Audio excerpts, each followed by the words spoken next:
Meu nome é Bia Blay, eu sou coordenadora das exposições temporárias do Museu Judaico e é com um enorme prazer que hoje teremos o primeiro curso online do museu. Esse curso, ele ocorre no âmbito da exposição temporária que está montada no mezanino do Museu Judaico e que se chama Inquisição e Cristãos Novos, 300 anos de resistência. Eu convido a todos que visitem a exposição, que está belíssima. O curso, que será dado em 3 aulas, ele se intitula Cristãos Novos, os judeus que construíram o Brasil. Esse título e o curso em si, ele se baseia num livro escrito pela professora Anita Novinsky e pelas professoras Lina Gorenstein, Eneida Ribeiro e Daniela Levi, que, enfim, tratam desse assunto, e com o falecimento da professora Anita, no ano, acho que foi em 2020, na verdade, se eu não estou enganada, ou 21, a Lina depois me corrige, nós então pensamos esse curso, porque elas, enfim, elas são coautoras e são as fundadoras e quem tem a concepção do Centro de Referência Inquisição Anita Novinsky, que está localizado no Centro de Memória do Museu Judaico. Então, hoje, para começar, eu apresento a Lina Gorenstein, que é doutora em História e especialista em Cristãos Novos e trabalhou durante mais de 30 anos com a professora Anita Novinsky. Ela vai falar sobre o contexto ibérico e a instauração de um tribunal para os judeus, a perseguição às mulheres. Lembro a vocês que nós temos um chat aqui ao lado, onde vocês podem fazer perguntas. Essas perguntas serão, enfim, conduzidas à Lina ao final da explanação dela. Lembro também que essa aula está sendo gravada e vai ficar disponível depois no canal do YouTube do Museu Judaico.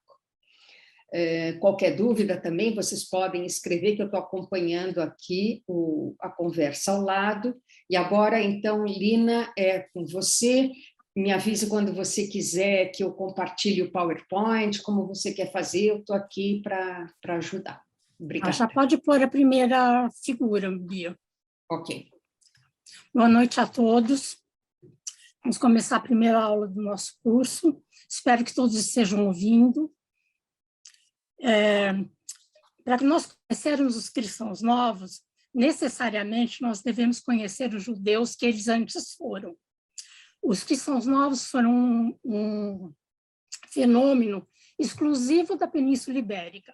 Não havia na Europa, nem em nenhum outro lugar, houve cristãos novos, somente Espanha e Portugal. Esses judeus estavam estabelecidos na Península Ibérica desde o século I, com a queda do Segundo Templo em Jerusalém, no ano 70, após o domínio romano, muitos judeus se dispersaram pelo mundo e uma boa quantidade se estabeleceu na Península Ibérica. Eles se estabeleceram na Península Ibérica como comunidades, não como judeus esparsos. E como a gente pode ver pela primeira figura que a Bia vai mostrar, que é uma pedra tumular de Tarragona, fica perto de Barcelona, na Espanha, do primeiro século, eles estavam lá desde esse período. A Espanha foi chamada pelos judeus de Sefarad, daí a denominação dos judeus hispânicos de sefaraditas, em contraposição aos askenazitas, que eram os judeus do leste europeu, e aos judeus árabes, que eram aqueles que viveram nas terras dominadas pelos muçulmanos. O nome Sefarad aparece na Bíblia, no livro do profeta Jonas e também em Abdias, mas não indica a que região pertencia esse nome, Sefarad. Nos 15 séculos que os judeus viveram na Península Ibérica, Eles viveram sob vários domínios. Primeiro sobre o Império Romano, depois sobre os visigodos, depois sobre os muçulmanos, e a seguir pelos reinos cristãos.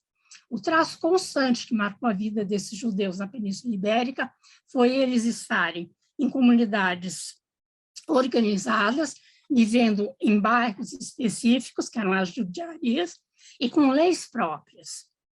No início do século XIV, a difusão da associação dos judeus com envenenadores e como sendo causadores pela peste,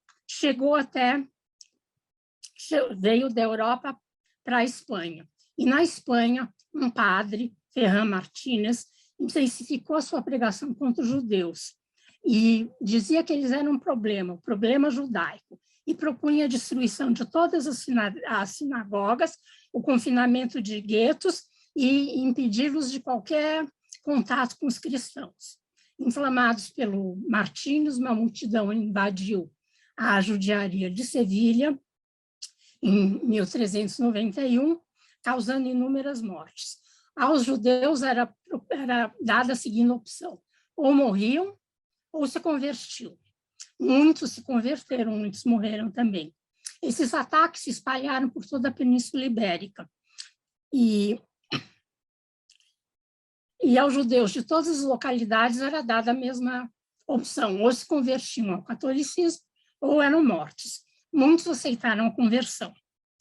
Nós temos que lembrar que até esse período, os judeus viviam nessas comunidades obedecendo às leis judaicas dentro da comunidade, e havia leis específicas para ele,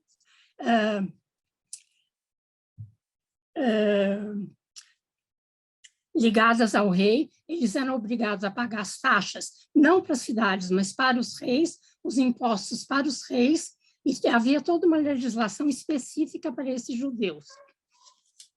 Ou seja, eles tinham seus limites e suas obrigações. Essas leis garantiam a autonomia e a segurança das propriedades dos judeus. Com essas conversões que se deram após de 1391, o que nós temos agora na sociedade da Península Ibérica é uma nova classe de gente. Nós temos o quê? Os conversos. Esses conversos, que não são mais judeus, mas são cristãos, não estão mais sujeitos às leis específicas para os judeus. Então, eles podiam concorrer comercialmente em qualquer aspecto da vida com os cristãos velhos, que não gostaram muito dessa situação. Em Toledo, em 1449... pode passar o outro slide, Bia. Aqui é um slide que mostra a convivência entre as três religiões: o rei, as músicas, os árabes, que eram geralmente os notários. Pode passar o próximo. E um dos símbolos máximos da convivência, Bia, pode passar a próxima, convivência entre as três religiões que se dava na Península Ibérica antes de 1391, é o túmulo do rei Fernando III de Castela, que vocês podem notar que ele é escrito em árabe, em hebraico, e no outro lado ele está escrito em espanhol, porque até o século XIV, no final do século XIII, o que predominava era a convivência. Em 1449, então, em Toledo, nós temos um outro massacre de judeus. O conselho da cidade, então, resolveu instituir estatutos de diferenciação entre os cristãos velhos e os cristãos novos. No mesmo ano, foi promulgado os estatutos de pureza de sangue, que proibiam a participação dos conversos em corporações de ofícios, na igreja, nas ordens militares, impediam seus acessos a cargos burocráticos e dificultavam a entrada na universidade. Esses estatutos de pureza de sangue representaram uma legislação específica e restritiva. Os antigos judeus, agora conversos, ou cristãos novos, que é a denominação que eles tinham em Portugal, na Espanha se usa mais conversos, eles não poderiam concorrer mais em condições de igualdade com os cristãos velhos. E mais, os estatutos de pureza de sangue eram uma legislação racista. Por que racista? Porque dizia que os cristãos novos nunca chegariam a ser iguais aos cristãos velhos. Por quê? Porque o judaísmo continuaria a chegar até eles pelo sangue e pelo leite materno. Eles nunca deixariam de ser judeus. O Tribunal da Inquisição, que foi instalado na Espanha em 1478 e em Portugal em 1536, adotou os princípios dos estatutos de pureza de sangue e passou a vigiar o comportamento e a religião desses novos cristãos. O Tribunal da Inquisição era um tribunal eclesiástico, porque era da igreja, mas era de Estado também, porque quem nomeava o inquisidor-mor era o rei. E como a professora Anita sempre dizia, os judeus foram o único povo do mundo para o qual foi criado um tribunal especialmente criado para vigiá-los e puni-los. O funcionamento do tribunal era secreto. O que se passava no seu interior não podia ser transmitido para fora dos seus recintos. E é preciso entender a importância desse segredo, porque o regime totalitário, a repressão e o medo obrigaram toda a população a esconder seus pensamentos, suas críticas, seus sentimentos. Então, o que nós temos, por exemplo, no século XVIII, esses novos cristãos não eram mais cristãos novos há pelo menos 200 anos. E o judaísmo que eles praticavam não era um judaísmo, mais um judaísmo tradicional, porque a memória vai se perdendo com o tempo. Eles não tinham livros judaicos, não tinham professores, não tinham sinagogas. O judaísmo que eles conheciam não era nem profundo, nem ortodoxo, e bastante limitado pela transmissão oral, daqueles que melhor lembravam as tradições judaicas, alguns costumes, rituais e cerimônias. As práticas judaicas que atravessaram os séculos eram de domínio doméstico, hábitos alimentares, higiene e purificação. O Shabat e as celebrações tinham que ser realizados dentro das casas, a portas fechadas. Entre as celebrações mais comuns estavam Yom Kippur, chamado do Dia Grande, que vem no mês de setembro, e o Purim, a festa da Rainha Esther. O criptojudaísmo era praticado no lar, era uma região secreta e também uma religião de domínio feminino, ao contrário do judaísmo tradicional, praticado e transmitido principalmente nas sinagogas e de domínio masculino. Segundo os inquisidores, o principal mandamento do criptojudaísmo era crer na lei de Moisés para a salvação de sua alma. E todos os cristãos novos tinham que confessar que em algum momento da sua vida eles tinham crido na lei de Moisés para a salvação da sua alma. Nós devemos notar que a salvação individual católica não é um princípio judaico. A salvação no judaísmo é a salvação de toda a humanidade.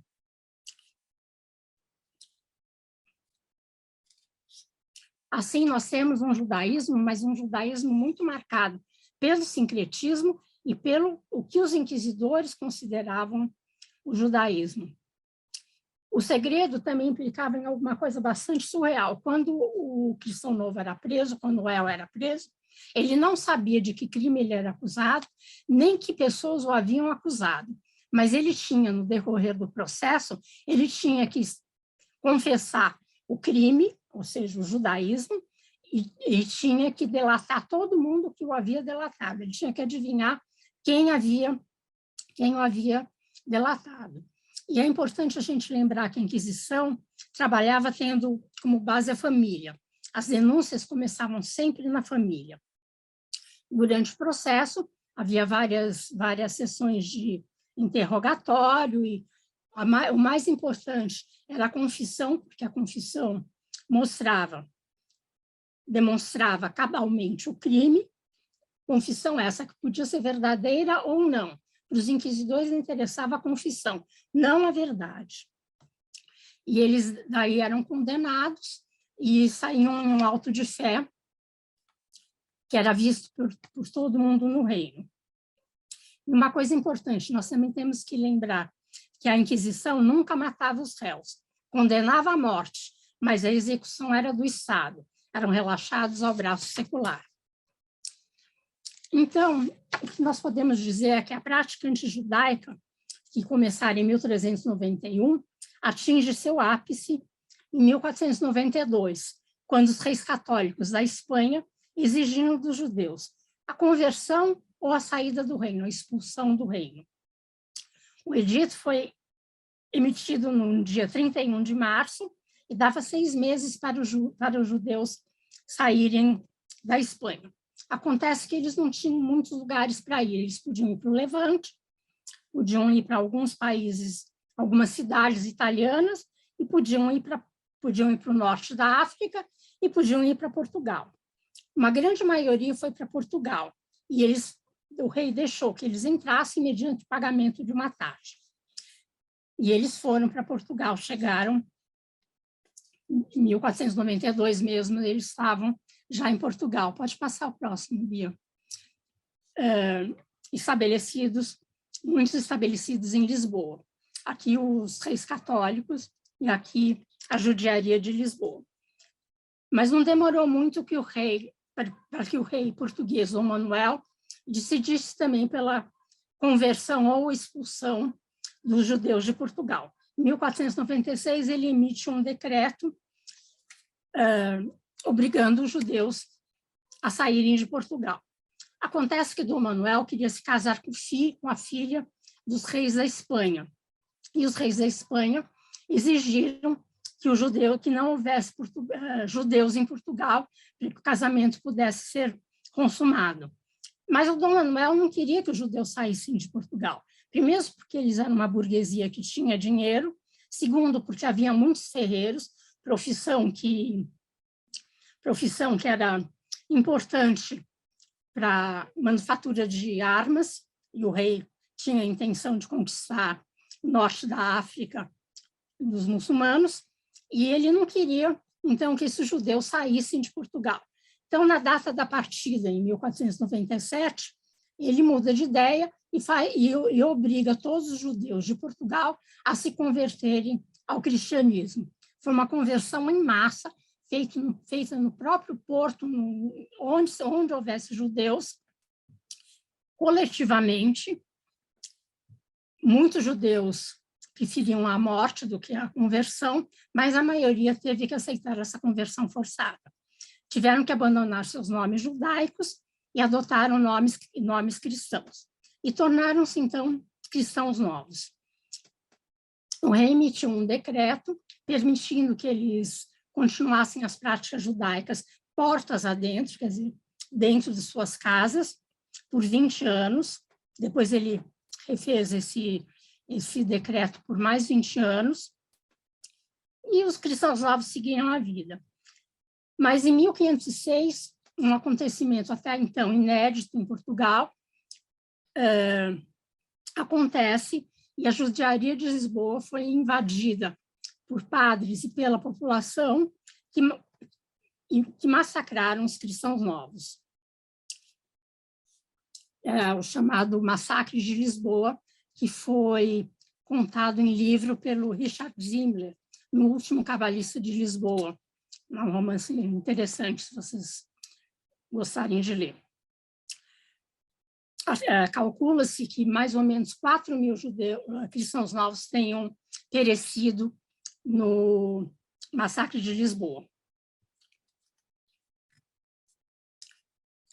Com a morte de Dom Manuel, subiu ao trono Dom João III, que odiava os judeus. Pediu licença ao Papa III para instalar em Portugal um tribunal da Inquisição, e o tribunal começou a funcionar em 1536, nos mesmos moldes do tribunal espanhol. Entre essas famílias de convertidos, de cristãos novos, nós encontramos a família de Graça Nazi, a primeira mulher cristã nova de quem nós vamos falar. Graça Mendes, nascida em 1510, era conhecida como La Senhora, a Senhora. Ela foi uma empresária portuguesa, filântropa, protetora de outros portugueses de religião judaica que tentavam sair do país durante o século XVI. Há um outro romance também bastante interessante, da Catherine Clement, que chama A Senhora, existe em português, que fala da vida da Graça Nazi. Ela nasceu em Lisboa, no seio de uma família proeminente, conversa, e o nome de batismo católico dela era Beatriz de Luna. O nome hebraico, Graça Nazi. ela se casa com um parente, com um irmão da mãe, Francisco Mendes, que era um banqueiro e um comerciante, um grande comerciante, de uma família muito rica. E aí ela se torna a Graça Mendes, Francisco Mendes. Após a morte do marido, ela administra a fortuna do marido, e uma das coisas que ela faz, ela percebe que ela não pode ficar em Portugal, porque a Inquisição vai com certeza persegui-los e vai confiscar todos os seus bens. Ela sai com a família de Portugal, vai antes para Antuérpia, depois ela vai para Ferrara, Veneza, e finalmente ela chega em Istambul, ou Constantinopla na época. E o maior feito dela foi que ela ajudou milhares de portugueses cristãos novos a fugir de Portugal, criando uma rede de assistência nessa rota de fuga, para que esses portugueses judeus conseguissem chegar em Istambul. Depois de Istambul, ela vai até Israel, e na Palestina, e lá ela morre. Ela era uma pessoa bastante importante.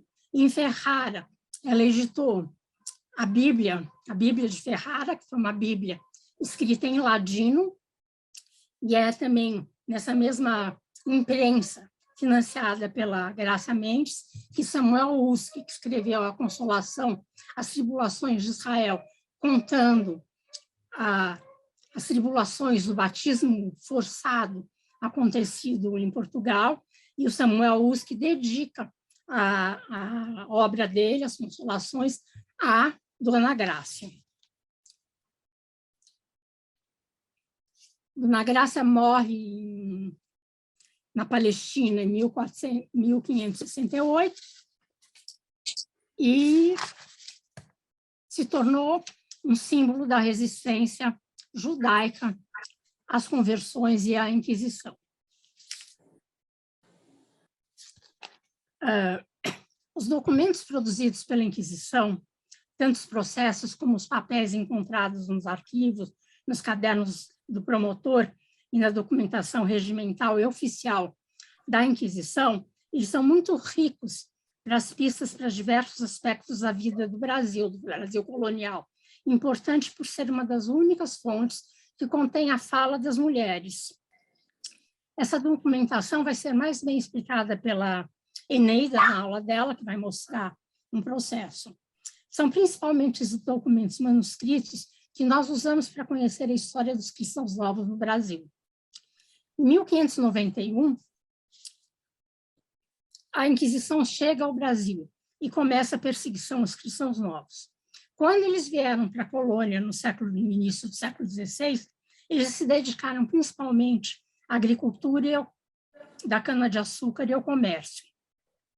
Eles se estabelecem no Nordeste, principalmente em Pernambuco e na Bahia. E é em Pernambuco que encontramos a nossa segunda mulher, que foi a Branca Dias. Branca Dias nasceu em 1515 e morreu provavelmente em 1589. Ela foi a primeira mulher portuguesa a manter uma sinagoga em suas terras, a primeira professora de meninas e uma das primeiras senhoras de engenho.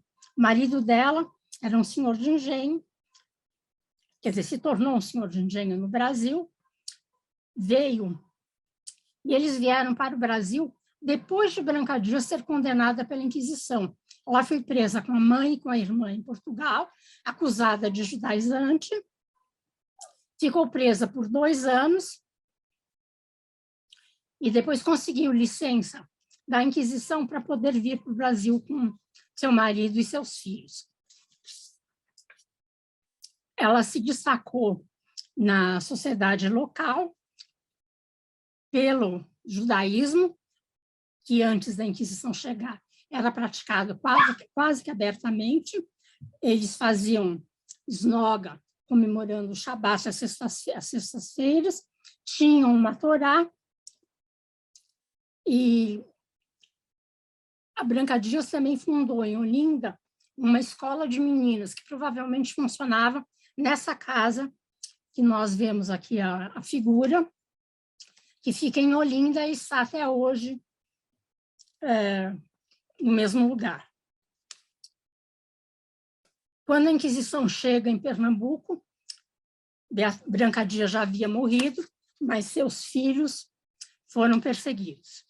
A história de Branca Dias foi romanceada por vários autores brasileiros, e também há músicas cantadas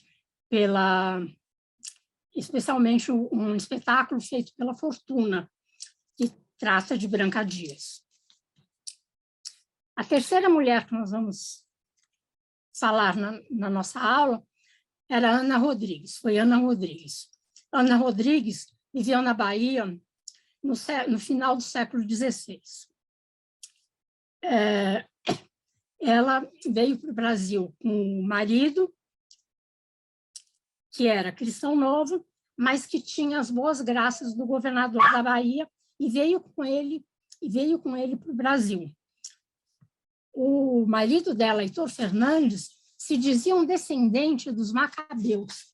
Ele dizia que ele tinha um alvará que comprovava a descendência direta dos Macabeus.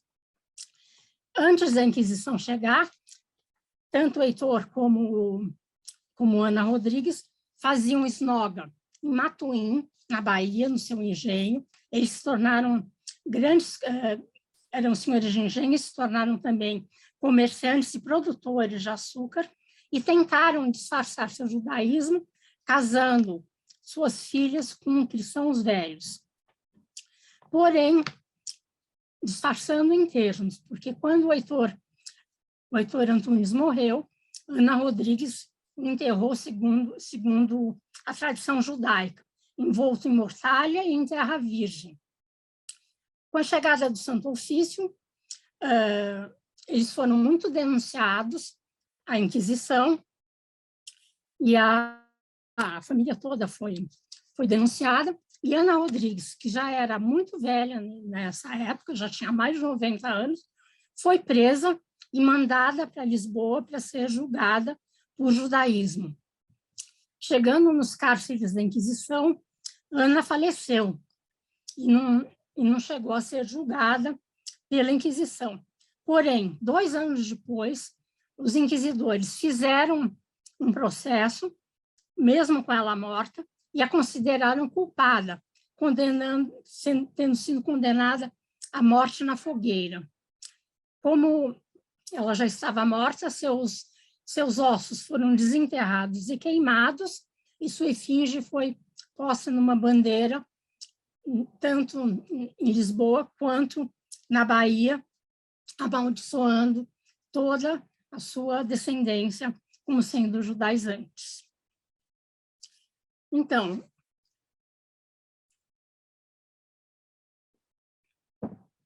eu disse que no século XVI, a maioria dos cristãos novos se estabeleceu no Nordeste. Mas no século XVII, muitos se dirigiram para o Sudeste. O polo econômico do Nordeste mudou para o Sudeste porque houve a invasão holandesa e o comércio de açúcar, então, decaiu muito no Nordeste. E esses cristãos novos, então, se estabelecem principalmente no Rio de Janeiro e depois em Minas Gerais. Eu disse que no criptojudaísmo as mulheres eram quem mantinham essa memória judaica. Elas eram consideradas pelos inquisidores como uma grande ameaça à continuidade do catolicismo, porque os inquisidores sabiam que elas eram responsáveis pela transmissão da religião, já que a religião era uma religião feita a portas fechadas. Nos interrogatórios da Inquisição, os inquisidores perguntavam sempre: quem foi que te ensinou?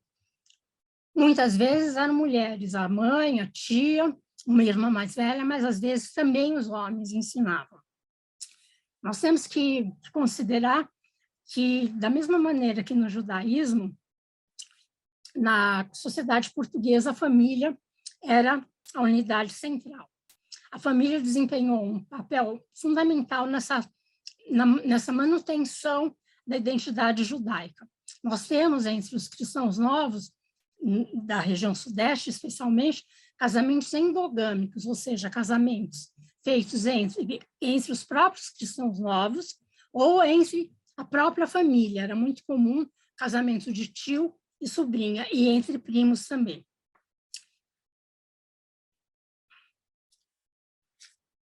E na sociedade portuguesa, a mulher era considerada subalterna e sem ter independência. Mas no século XVII e no início do XVIII, nós encontramos muitas mulheres cristãs novas que eram independentes, que mantinham seus engenhos, que, além da sua obrigação dentro do lar, eram administradoras dos engenhos, dos escravos que elas tinham, sabiam de todos os negócios dos maridos, e muitas tinham também escravos domésticos, faziam negócio, elas mantinham escravos para a confecção e venda de doces, escravos que eram alfaiates e costureiras, e mantinham negócios por conta própria. Nós temos, por exemplo, Esperança de Azeredo, que era uma mulher que morava no Rio de Janeiro, que declarou no inventário a posse de uma ilhota, que hoje é a Ilha do Governador.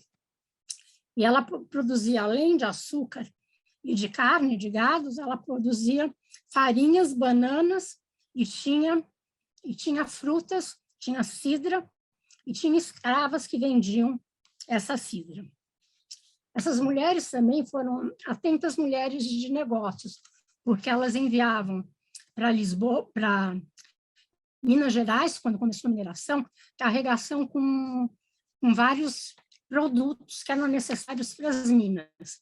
Muitas vezes essas carregações eram organizadas e enviadas pelas mulheres.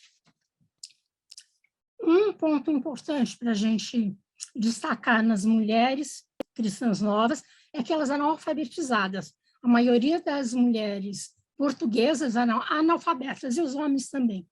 Mas as mulheres cristãs novas, mais de 50% eram alfabetizadas, sabiam ler e escrever.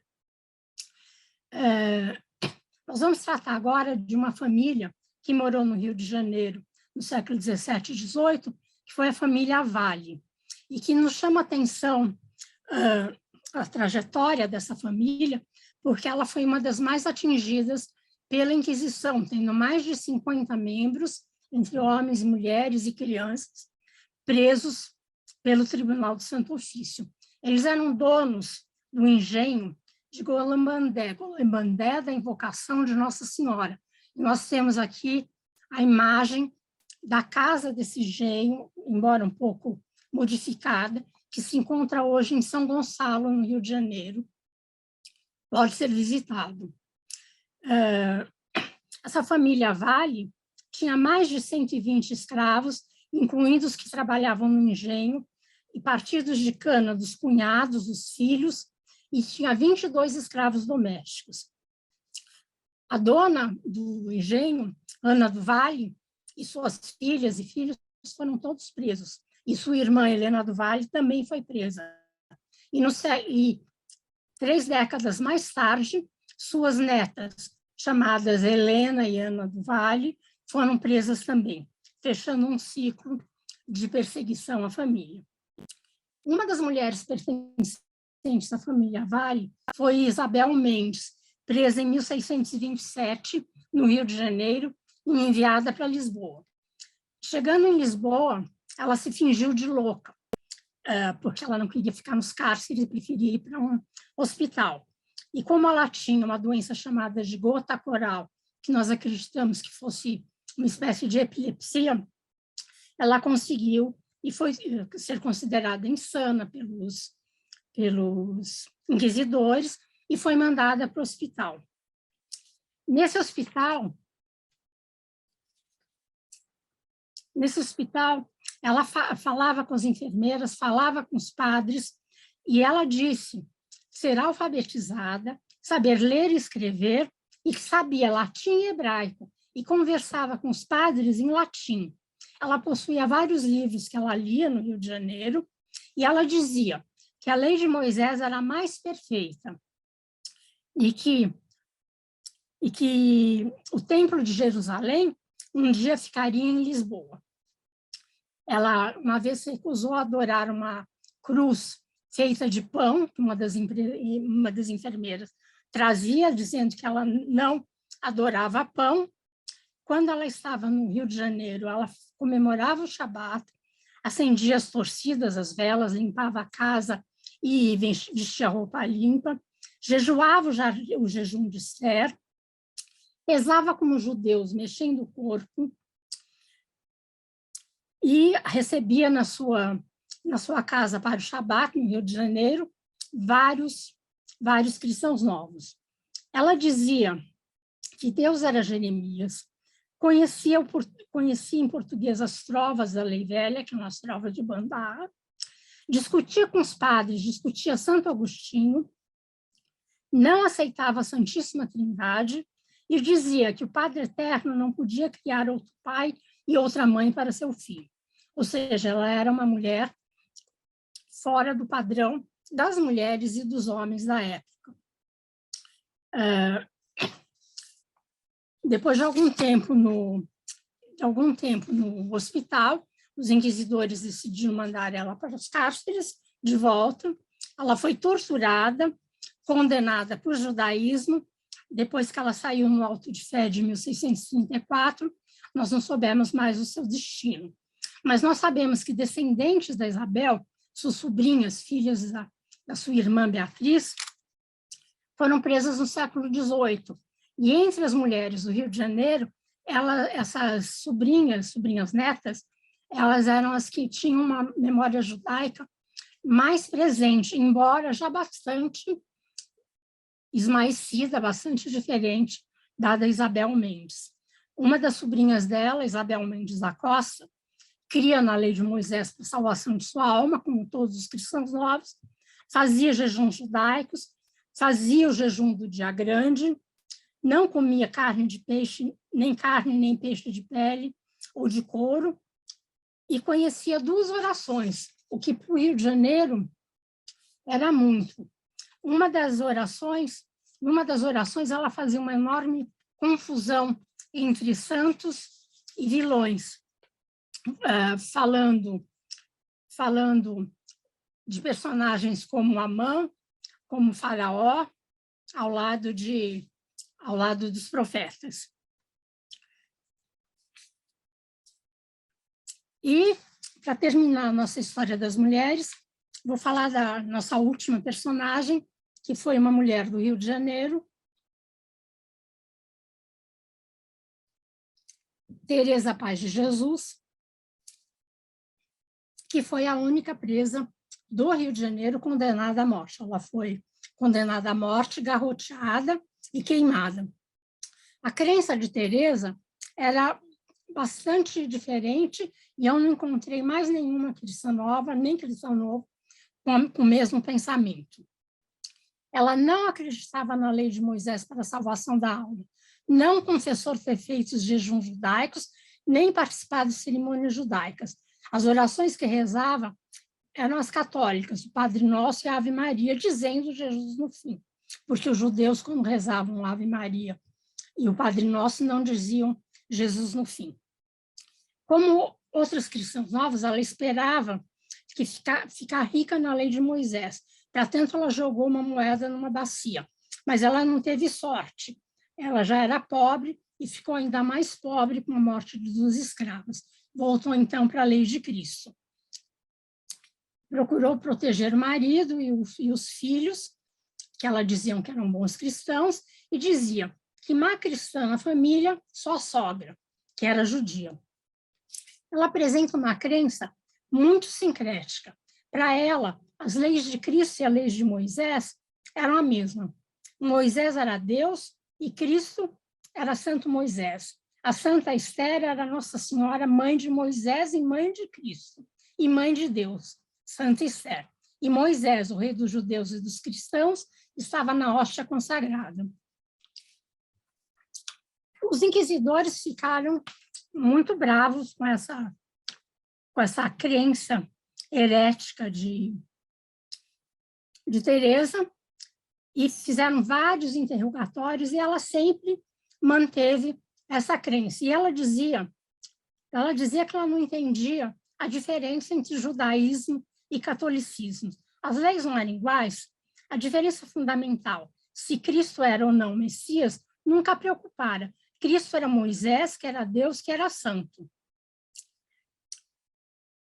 Os inquisidores não conseguiam dela um arrependimento. No final do processo, quando ela percebe que eles vão condená-la, ela se arrepende e confessa tudo o que eles queriam ouvir. Mas isso já era muito tarde. Segundo os inquisidores, ela foi condenada não tanto pela crença herética dela, mas por ser rústica e grosseira. E Teresa vai, então, ao cadafalso, e antes de ser garroteada e morta, ela diz: só ela era desgraçada a quem não dão vida. Só eu sou desgraçada a quem me mata. A Teresa foi a única mulher condenada à morte no Rio de Janeiro. A maioria das cristãs novas no Brasil era condenada a cárcere e hábito penitencial perpétuo, ou seja, a prisão e ao uso do São Benito, o hábito penitencial, e depois eram soltas.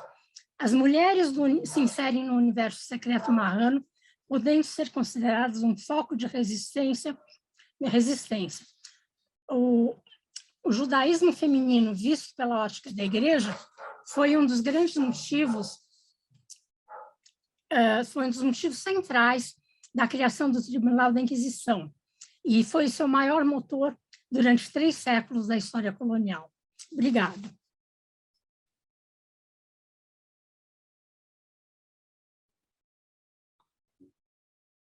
Quem tiver questões. Eu vou só colocar aqui o último, para quem quiser. Esse é o livro no qual se baseou, se baseia o curso que a gente está dando aqui, e fica aqui. Lina, nós temos alguns participantes que fizeram, deixa eu achar aqui no chat.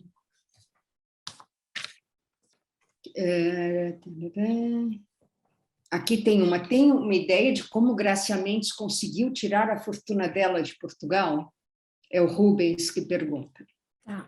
Olha, pelo que nós sabemos, uma parte da fortuna estava em Portugal, mas a família Mendes tinha agências em quase toda a Europa. Eles tinham agências nas cidades italianas, tinham agências na Antuérpia. Então, a fortuna não estava concentrada só em Portugal. Por isso que eles conseguiram, e como eles saíram de Portugal antes da instalação do Tribunal do Santo Ofício, eles conseguiram tirar de Portugal uma boa parte da sua fortuna. Ok. Tinha mais uma... acho que do próprio Rubens, estou procurando aqui, como tirar. Deixa eu ver aqui. Aqui, achei. A licença de uma prisioneira da Inquisição, no caso Branca Dias, foi por interferência do marido que teria prestígio em Portugal? Não, no caso da Branca... Perdão. No caso da Branca Dias, não foi prestígio do marido. A Inquisição dava essas licenças para as prisioneiras se ausentarem, especialmente quando tinham filhos pequenos, elas tinham filhos pequenos. Então, eles deram essa licença. Depois de ela ter cumprido 2 anos de uso do cárcere, do hábito penitencial. Okay. Mas influência do marido, muitas vezes, poderia. Mas, no caso, o marido não era rico, ele era um especialista em açúcar, no plantio da cana-de-açúcar, e veio para o Brasil para isso. Ok. Mais alguma pergunta? Também, quem quiser abrir o microfone, fique à vontade para fazer o mesmo dúvidas, alguma coisa que não ficou claro. Ah, sim.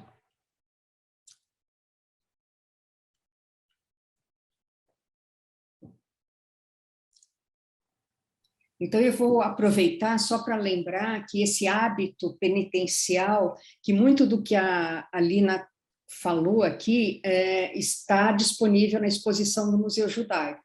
Por exemplo, esse hábito penitencial que ela comentou é o San Benito. A gente tem uma réplica na exposição feita emprestada pelo Museu da História da Inquisição em Belo Horizonte. Não sei se vocês sabem, mas existe o Museu da História da Inquisição em Belo Horizonte, e algumas das peças que estão expostas no Museu Judaico vieram de lá. Temos alguns livros, mesmo uma edição desse Tratado da Pureza de Sangue, ele está na exposição. Além de algumas histórias, por exemplo, a da Branca Dias e Grácia Mendes, e alguns dos livros que também foram produzidos nesse período. Vamos ver se alguém quer, pode fazer um comentário também, está todo mundo muito quietinho. Eu tenho uma dúvida, o Rubens, de novo.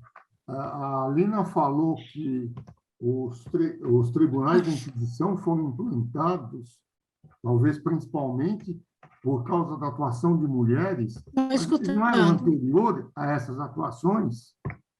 A implantação não foi anterior? Ou eu entendi errado?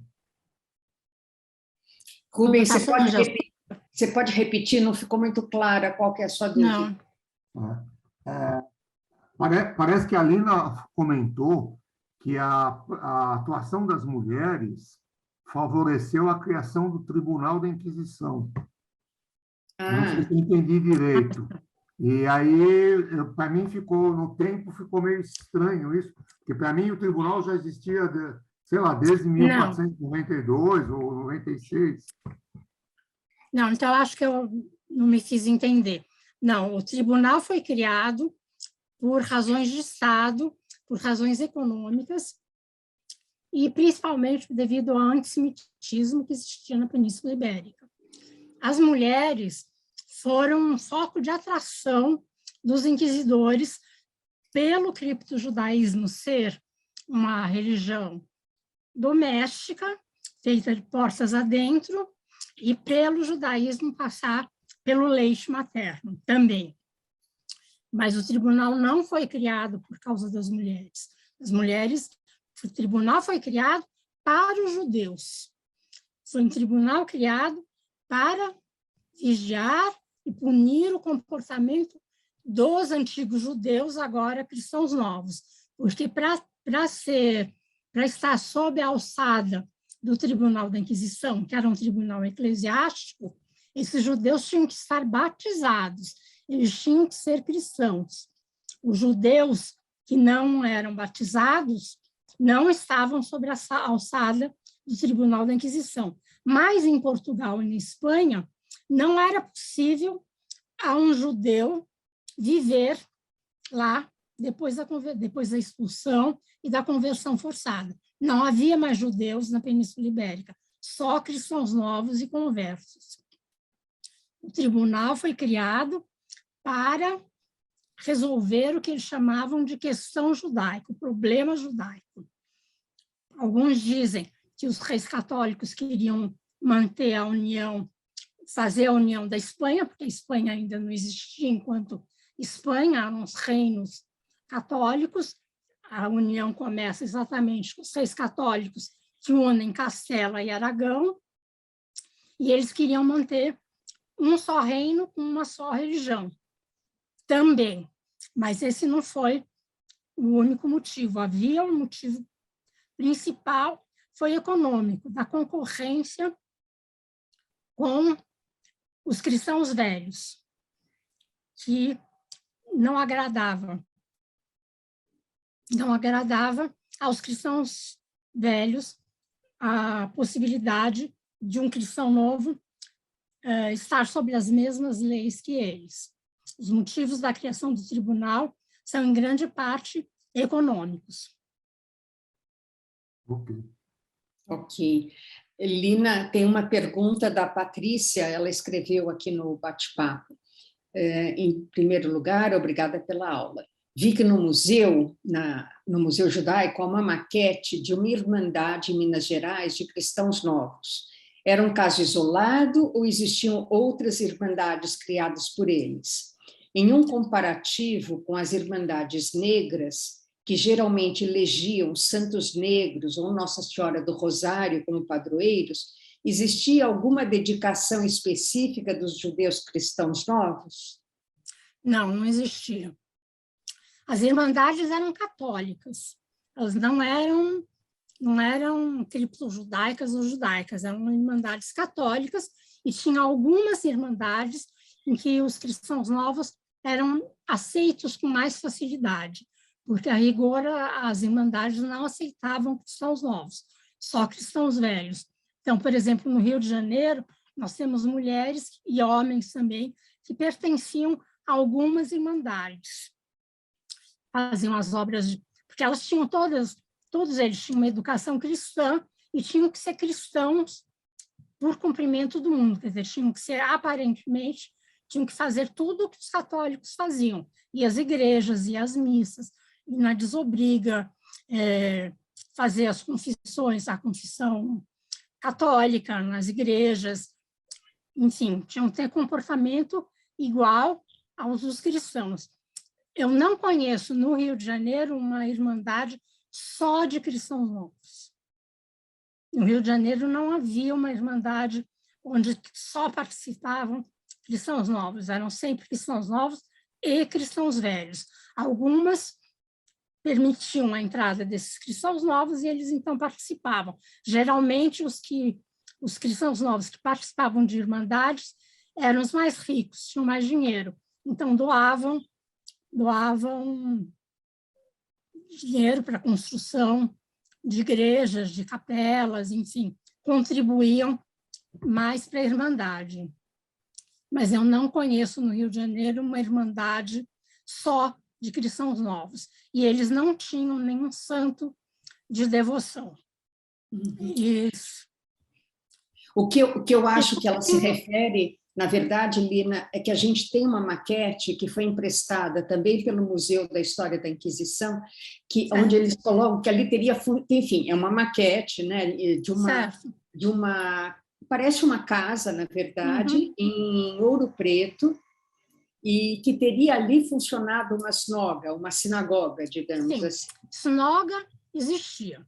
No Rio de Janeiro, na cidade, você não encontra sinagoga, mas nos engenhos, que eram mais afastados, você supõe, porque não há provas, mas pelas confissões e pelo fluxo de gente que ia, existiam essas sinagogas em alguns dos engenhos. E você tem essa prática do criptojudaísmo, mas não tem um local definido, como há para Branca Dias e para Ana Rodrigues, na Bahia, em Pernambuco, que havia um lugar físico para essa sinagoga. No Rio de Janeiro, nós não temos um lugar físico que tenha restado, que tenha ficado. A gente sabe que a Isabel Mendes fazia, no século XVII, sinagoga na casa dela, mas a gente não sabe onde era essa casa dela, e muito difícil ter restado alguma coisa dessa casa. Provavelmente, na família Vale, também se fazia sinagoga, e provavelmente era na capela do engenho. Mas é uma conclusão sem comprovação científica. A gente imagina que tenha, mas não há um local físico como esse de Ouro Preto. Por que você fala sinagoga e não sinagoga? Porque é como eles falavam, a linguagem colonial. Eles falavam sinagoga, mas é sinagoga. Agora tem uma pergunta da Simone Dari. por que esses judeus da Península Ibérica não foram para outros países? Por que Portugal? Bom, porque em muitos dos países da Europa, os judeus já haviam sido expulsos. Eles haviam sido expulsos da França, haviam sido expulsos da Inglaterra, depois eles voltaram. Mas, nesse período, eles tinham sido expulsos da França, da Inglaterra, de várias cidades alemãs, e não era permitida a entrada de judeus. Então, eles podiam ir para o norte da África, podiam ir para o Levante e podiam ir para Portugal, que eram os lugares mais, vamos dizer, mais fáceis para eles irem. Portugal era o mais simples e os mais pobres foram todos para Portugal, alguns ricos também, porque era só atravessar a pé.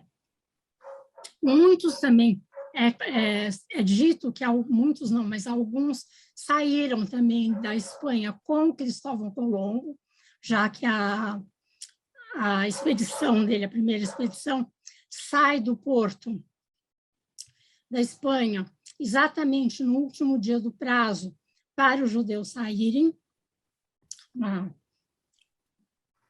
Mas também a hipótese de que alguns tenham ido, que ele tenha levado alguns judeus com ele. Há também a hipótese de que ele próprio era judeu. Então, mas a maioria das cidades e dos estados da Europa tinham proibido a entrada de judeus, tinham expulsado os judeus de lá. Depois eles voltaram para a Inglaterra, voltaram para a França, foram para algumas cidades, e havia algumas cidades italianas que eles podiam ir também, e foram para Ferrara, para Veneza, muitos foram.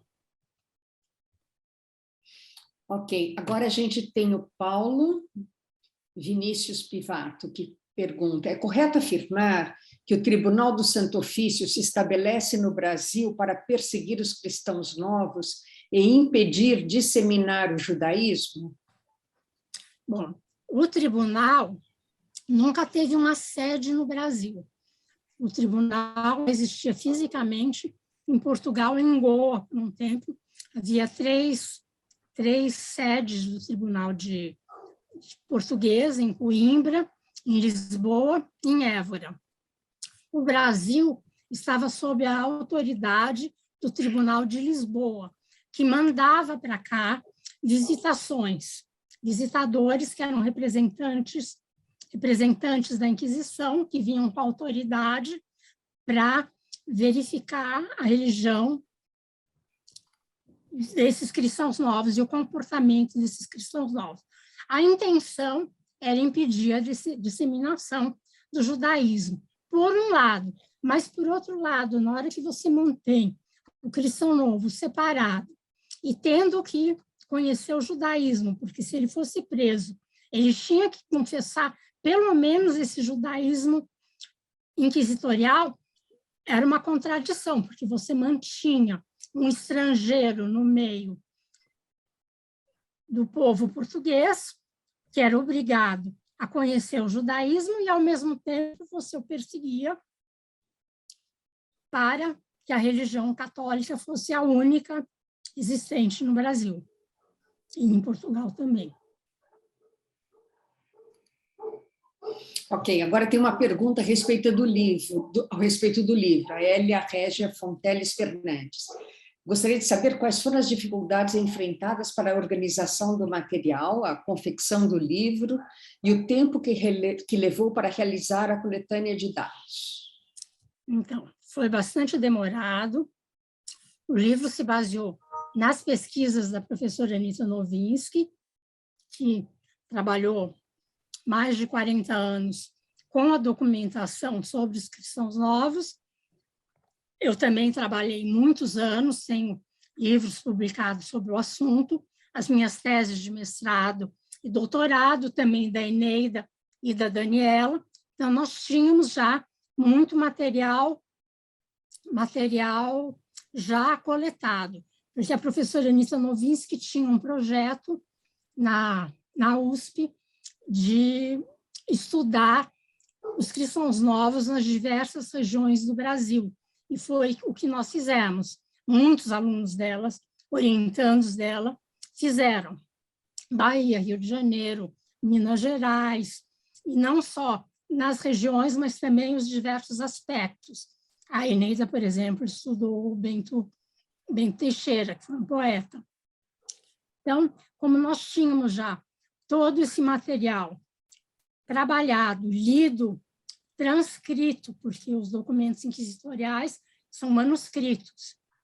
Então, para você trabalhar com eles, você tem que primeiro entender de paleografia, conseguir ler os documentos, transcrever e depois analisar. Como nós tínhamos já isso feito por muitos anos, quando nós resolvemos fazer o livro, foi mais simples. Lógico que houve bastante tempo até discutir quais seriam os capítulos, o que era mais importante, pôr numa linguagem mais coloquial, porque não é um livro acadêmico, mas é um livro de divulgação para o público em geral. Então, deu bastante trabalho. Demoraram alguns anos. O Rubens, de novo, pergunta que nos estudos que vocês fizeram com a professora Anita, se apareceu alguma perseguição, ele coloca Inquisição, antes de 1821, a judeus que viviam no Brasil, mas que teriam vindo de outros países, não de Portugal, que não seriam cristãos novos. Ele pergunta, ele não sabe dizer se existiam judeus no Brasil antes da independência. Que eu saiba, não. Se existirem, talvez um outro comerciante. Pode até ser. Eu desconheço. Eu sei que a maior imigração para o Brasil de judeus foi no fim do século XIX. Mas é possível que existissem mais. Mas a Inquisição perseguiu só os cristãos novos, não os judeus, e ela acaba em 1821, mas já antes, desde 1773, a distinção entre cristãos novos e cristãos velhos foi abolida. Então, não existia mais essa distinção. Então, não há mais a perseguição aos cristãos novos.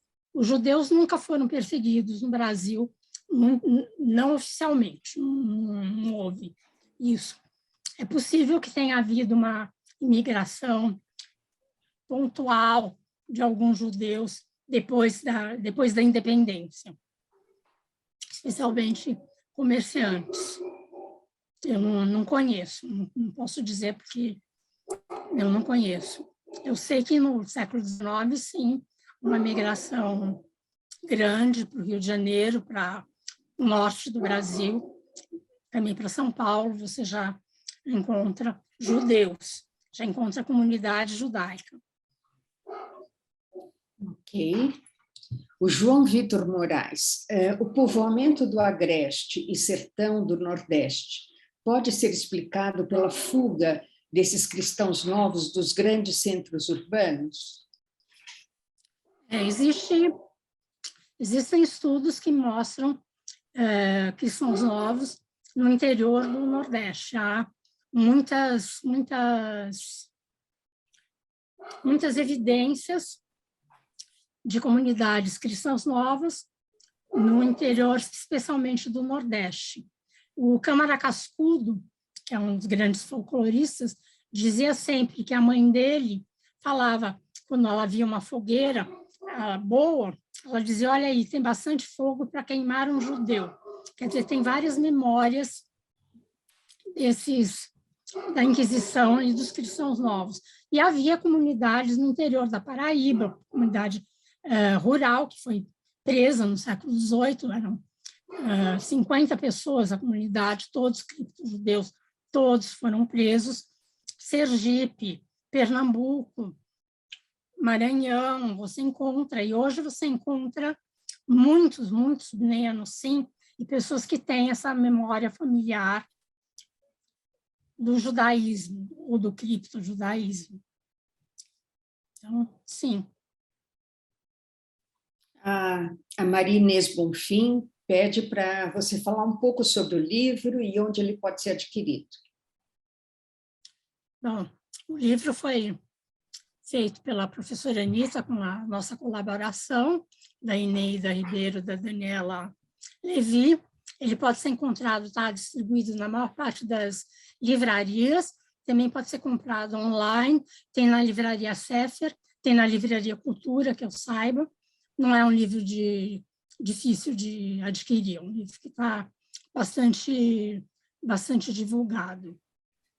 É um livro de divulgação, mas que é bastante completo, porque ele conta desde a instalação dos judeus na Península Ibérica até a transformação deles em cristãos novos.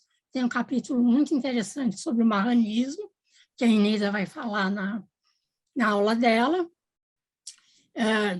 Tem a vida dos cristãos novos nas várias regiões do Brasil, e tem também uma parte sobre os nenos, sim, que são muito importantes para a manutenção dessa memória e dessa história do Brasil. A intenção é marcar a presença dos judeus na história do Brasil, porque nós estamos aqui desde que os portugueses aqui chegaram. E tivemos um papel muito importante em todas as áreas do conhecimento e da economia, que é o que a Daniela vai mostrar na aula dela, como o papel desses judeus, desses cristãos novos, na economia do Brasil. Como eles foram senhores de engenho, donos de partido de cana, lavradores, artesãos, estavam em todas as profissões urbanas, como eles participaram da mineração, da comercialização dos diamantes, do comércio no Brasil inteiro, no comércio entre as várias cidades e várias províncias, entre a Bahia, Rio de Janeiro, Minas Gerais, Rio Grande do Sul. Todos os movimentos econômicos do Brasil tiveram a participação dos cristãos novos.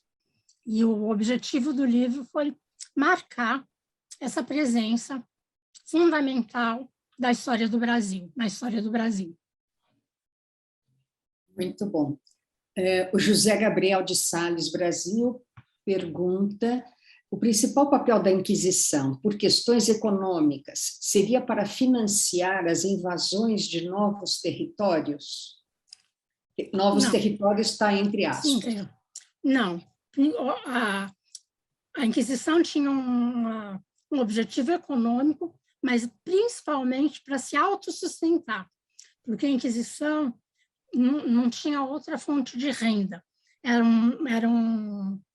uma instituição enorme, uma burocracia enorme, com 3 tribunais, tinha inquisidores, visitadores, notários, carcereiros, cozinheiros, enfim, tinha familiares, era uma burocracia muito grande que precisava ser sustentada, ser paga. Então, a Inquisição precisava dos confiscos. Todos os cristãos novos, e são todos, sem exceção, na hora que eles eram presos, os bens eram sequestrados, todos, inclusive comida que houvesse na casa. Era feito um leilão na hora da prisão, na casa da pessoa, leiloando vinho, comida, roupas, tudo que houvesse naquela casa, sem contar o sequestro de escravos, de propriedades, de ouro, de dinheiro, tudo era sequestrado. E na hora que havia um juiz dos confiscos, aqui no Brasil havia o juiz dos confiscos na Bahia e no Rio de Janeiro. E na hora que o cristão novo era condenado, e todos eram condenados, todos os cristãos novos foram condenados, como os judaizantes. Na hora da condenação, os bens eram confiscados para o fisco real. Enfim, esse confisco dos bens era dividido entre a Inquisição e o rei. Não necessariamente para as conquistas, para a expansão territorial dos portugueses. Não que não pudesse ser usado esse dinheiro que ia para o rei, podia ser usado. para isso, mas não era o objetivo.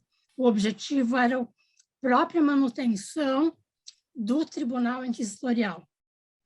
Eles não recebiam dinheiro da igreja e não recebiam dinheiro do Estado. Eles tinham que se manter pelos confiscos. Muito bom.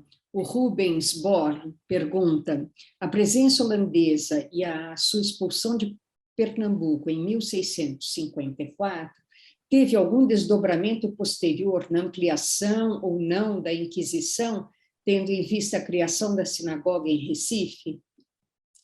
Não, na hora que os holandeses foram embora, em 54, as sinagogas foram imediatamente proibidas, deixaram de ser sinagogas, e os judeus também foram proibidos de ficar no Brasil. Os judeus saíram do Brasil, ficaram cristãos novos, mas os judeus todos saíram. A Daniela tem um trabalho que ela fala exatamente desse período da invasão holandesa e de como os judeus viveram sob o domínio holandês, porque os judeus não estavam no Brasil antes dos holandeses, estavam cristãos novos, mas não havia judeus. Os judeus vieram com os holandeses e foram embora com os holandeses. Não ficou judeu no Brasil. E as sinagogas foram fechadas, foram transformadas em casas normais e deixaram de existir. Quer dizer, foi um período em que houve um Brasil judaico, em Pernambuco. Mas só. Os holandeses indo embora, eles também foram, e o judaísmo continuou proibido, e os judeus continuaram proibidos. E a Inquisição continuou sua ação, prendendo muitos dos cristãos novos que tinham, alguns tinham até voltado ao judaísmo durante o período holandês, muitos foram presos e julgados pelo Tribunal da Inquisição.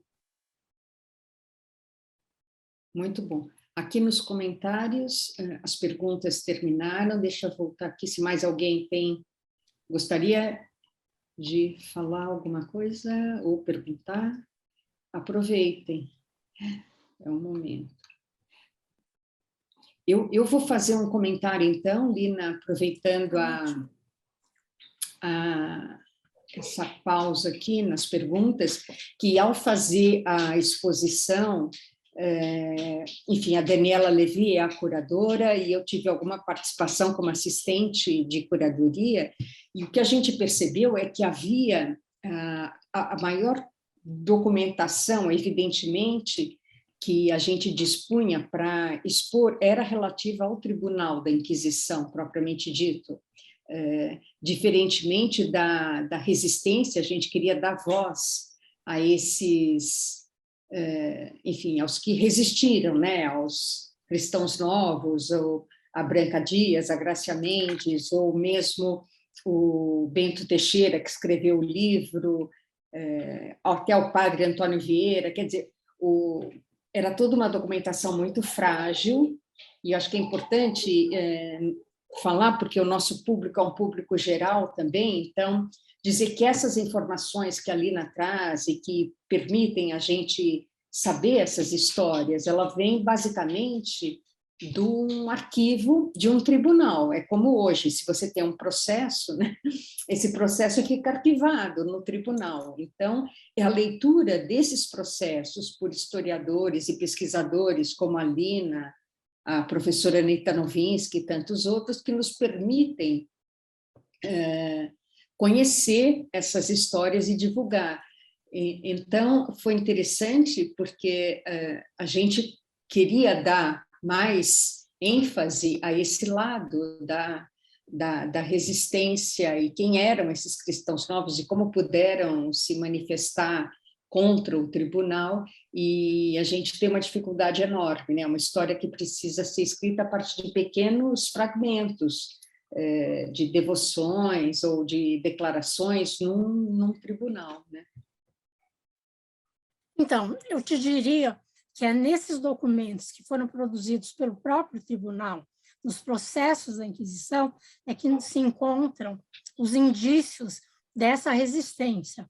É a única documentação, tirando escritos do Padre Vieira, do Bento Teixeira, do Antônio José da Silva, de muitos poucos outros que sobreviveram, nos próprios processos da Inquisição, nós encontramos a voz desses cristãos novos.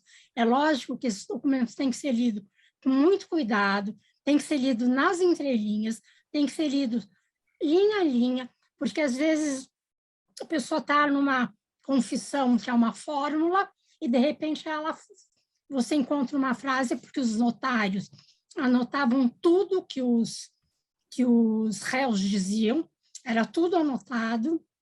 Então, há lá uma frase, como, por exemplo, no caso da Isabel Mendes, não está tudo estruturado, que ela não adorava cruz feita de pão, que ela achava que o Templo de Jerusalém ficaria em Lisboa. Isso está tudo esparso no processo.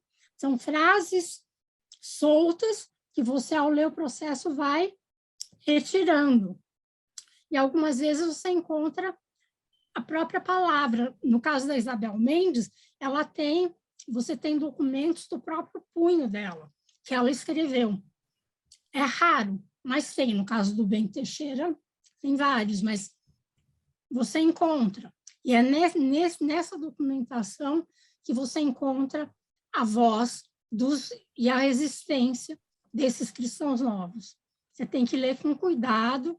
Falta muito, tem muito processo ainda para ser lido, é uma história que ainda tem muita coisa a se fazer, mas nessas entrelinhas você enxerga essa resistência desses cristãos novos durante todo o período colonial, com quase 300 anos de tribunal, mas no final do XVI até meados do XVIII, você tem uma quantidade enorme de documentação nesses documentos produzidos pela própria instituição. E são documentos, né, são numerosos, você tem processos de 1000 páginas, você tem processos de 100, mas você tem processos de 1000 páginas, manuscritas, que você tem que ler as 1000 páginas manuscritas, para você retirar os dados que te interessam. Você pode fazer isso com relação ao judaísmo, ao criptojudaísmo, aos cristãos novos, mas você também encontra dados sobre escravidão, sobre vida em sociedade, sobre economia, enfim, é uma documentação muito rica, e que permite vários olhares. E um desses olhares é o da resistência. Perfeito. Só uma curiosidade, como é que você consegue, digamos, imagino que são milhares e milhares de processos, porque são 300 anos de um tribunal. Como é que você sabe qual que eram relativos ao Brasil? Ao Brasil? Como é que você... Então, isso foi um trabalho enorme da professora Anita, que durante mais de 30 anos trabalhou nos arquivos e fez um livro muito generoso, que é Os Prisioneiros do Brasil, em que ela mostra todos os processos dos réus brasileiros, não só de cristãos novos, não só de réus acusados de judaísmo, mas de réus do Brasil. Então, hoje em dia, são 1.076 prisioneiros do Brasil.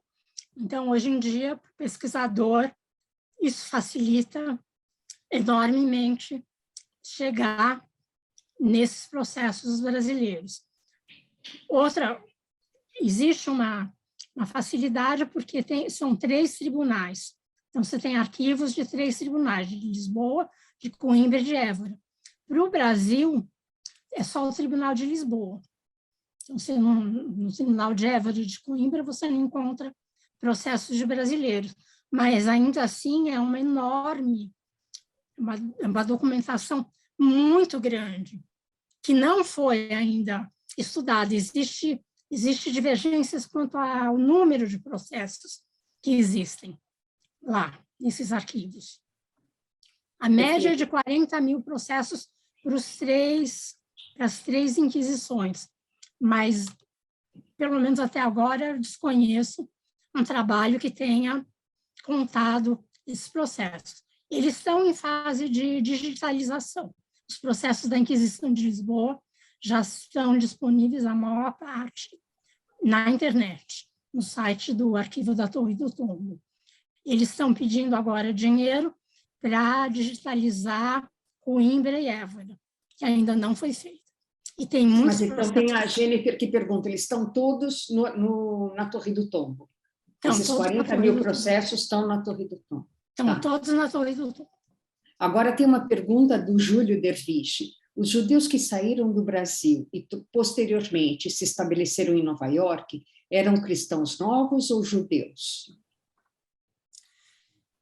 Isso tinha que ser perguntado mais para a Daniela, mas eu acho que eles eram judeus, não cristãos novos. Só explicando para o Júlio, a gente vai ter a última aula é com a Daniela Levy, e a especialidade dela é esse assunto. Ela fez um livro, Júlio, que se chama De Recife a Manhattan, não é? E ela conta essa história em detalhes. Ela pode explicar melhor. Com certeza ela pode responder melhor do que eu. Mas eu acho que eles eram judeus, se eu bem me lembro. Tem mais uma mensagem aqui. Obrigado. Gente, nosso tempo está terminando. Olha, tem mais uma chance para uma última pergunta. Senão O Arquivo do Tombo permite alguma visita de qualquer turista e ele chega a ter exposições de resumos ou não? Não estou escutando. O Arquivo do Tombo lá fica em Lisboa, certo? A Torre do Tombo é em Lisboa, né? É em Lisboa. Eles fazem alguma exposição ou é só um arquivo genérico? Não, eles fazem exposições, sim. Eles têm algumas exposições permanentes de alguns documentos, de livros, e tem exposições temporárias. Tem exposição, sim. Obrigado. Maravilha. Olha, a gente então, enfim, agradeço a Lina, foi excelente, acho que muito esclarecedor, e ela, enfim, se alguma pergunta, alguma dúvida, a Lina disponibilizou o e-mail dela, está aqui na tela. Seria o maior prazer em responder. Então, quem quiser se comunicar, convido novamente todos a visitarem a exposição do Museu Judaico. E no próximo dia 7, então, a gente vai ter a aula 2 com a Eneida Ribeiro, que vai tratar da Inquisição, o Brasil e seus letrados. Ela estudou justamente o Bento Teixeira, não é, Lina? Que acho que é a Isso, Bento Teixeira. E, desculpe? Não, disse que é muito interessante. As 2 próximas aulas são interessantíssimas. A aula 3, daí no dia 14, com a Daniela Levy, que é a curadora da exposição, ela vai falar dos cristãos novos e a Inquisição na economia luso-brasileira. Tá bom? Então, agradeço a quem não se inscreveu nas aulas 2 e 3, por favor, faça pelo link do Simpla, no Simpla, e mantenhamos contato. Muito obrigada e boa noite. Obrigada, boa noite. Isso.